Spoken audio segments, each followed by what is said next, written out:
हरियाणा की सियासत ने साबित कर दिया है कि जहां इसके अंदर 5 साल के अंदर नेता फर्श से अर्श पर पहुंच जाते हैं, वहीं 5 साल के बाद अर्श से फर्श पर पहुंच जाते हैं। और इसका सबसे बड़ा उदाहरण जेजेपी है।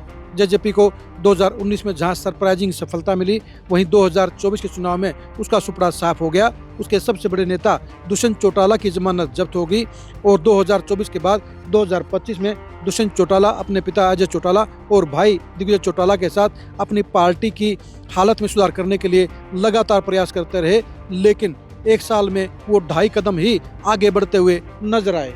नमस्कार, मैं हूं कुलदीप शिवरान। आज हम खरी खरी न्यूज के रिपोर्ट कार्ड 2025 में चर्चा करेंगे जेजेपी की और दुष्यंत चौटाला की और दिग्विजय चौटाला की।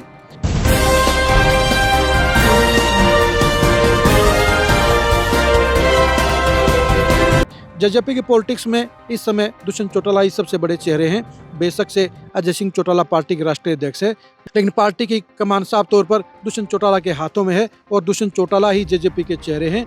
2024 के हार के बाद 2025 में जेजेपी आगे बढ़ने के लिए तमाम कोशिशें करते हुए नजर आई और इन कोशिशों में सबसे आगे दिग्विजय चौटाला रहे। दिग्विजय चौटाला ने पार्टी को मजबूत करने के लिए महासचिव का पद छोड़कर युवा प्रदेश सदस्य की कमान संभाली और उसके बाद उन्होंने प्रदेश में युवा योद्धा सम्मेलनों का आगाज किया।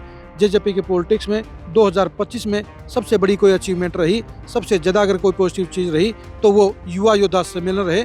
युवा योद्धा सम्मेलनों के जरिए दिग्विजय चौटाला ने जेजेपी को मजबूत करने के लिए हर मुमकिन कोशिश करने का काम किया। इसके साथ साथ दुष्यंत चौटाला ने भी पार्टी का संगठन नए सिरे से बनाकर पार्टी के नेताओं को जिले जिले जाकर प्रोत्साहित करने का काम किया, उनको पॉजिटिव करने का काम किया और इनके बाद में जुलाना के अंदर स्टेट लेवल की रैली भी करने का काम किया। ये अलग बात है कि इस बार जेजेपी की रैली उतनी बड़ी नहीं हुई जितनी आमतौर पर हुआ करती थी, लेकिन बुरे दौर में अक्सर ऐसा होता है।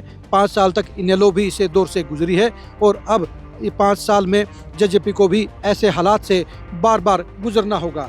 लेकिन दुष्यंत चौटाला और दिग्विजय चौटाला और अजय चौटाला भी पार्टी के हालात को जानते हैं, इसलिए वो लगातार संघर्ष कर रहे हैं। ये अलग बात है कि दुष्यंत चौटाला के प्रति अभी भी हरियाणा के जाट वोटरों में सबसे ज्यादा नाराजगी है। 2019 में बीजेपी की सरकार बनाने के बाद किसान आंदोलन उनकी भूमिका को लेकर अभी भी जाट वोटर उनसे नाराज हैं। यही वजह है कि तमाम कोशिशों के बाद भी जेजेपी को वो वापसी नहीं मिल पा रही है जिसकी उम्मीद दुष्यंत चौटाला करते हैं। लेकिन दुष्यंत चौटाला लगातार मेहनत कर रहे हैं और उनके काम में सबसे ज़्यादा कोई सहयोग कर रहा है तो उनके छोटे भाई दिग्विजय चौटाला हैं। यह भी कह सकते हैं कि 2025 में दुष्यंत चौटाला से 10 गुना ज़्यादा मेहनत करते हुए दिग्विजय चौटाला नजर आए हैं और युवा इकाई के बलबूते पर ही आज की तारीख में जेजेपी फील्ड में कुछ एक्टिव नजर आ रही है, कुछ करती हुई नजर आ रही है।